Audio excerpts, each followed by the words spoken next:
Assalamualaikum dan selamat petang. Saya Saharin daripada HiiLSE Global Sdn Bhd. Hari ini saya nak cerita sikit tentang perkembangan our progress on drone business in Malaysia. So we got overwhelming punya demand, inquiries, sales on our HiiLSE drone recently. And then just saya nak update hari ni kita punya santai-santai punya progress information. Kita few days ago kita met a group of people yang sangat support on this drone development in Malaysia.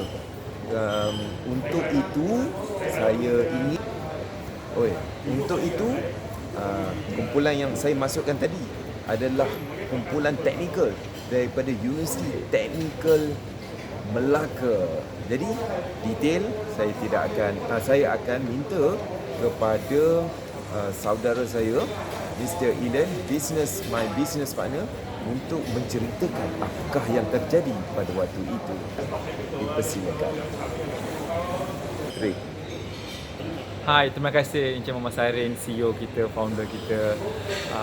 Thank you very much. Yes, kita sedang menerima banyak permintaan collaboration, partnership, research development untuk produk assembly dan sebagainya daripada beberapa universiti di Malaysia dan luar negara yang bersyarikat jadi partner kita. Last week kita bersama merantau, jumpa, meet UTeM teaching factory. Memang unik dia punya setup dan banyak perkembangan mereka dah buat dah.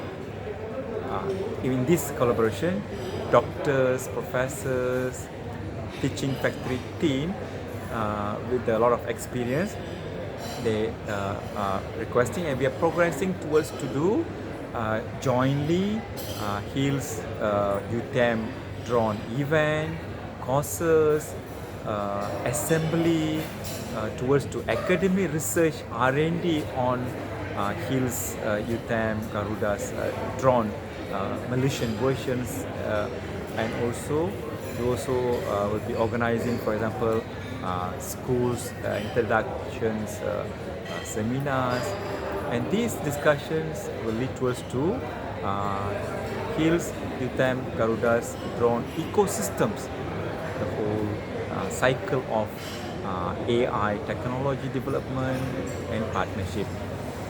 Thank you very much. We'll be exploring more information in coming video blogs.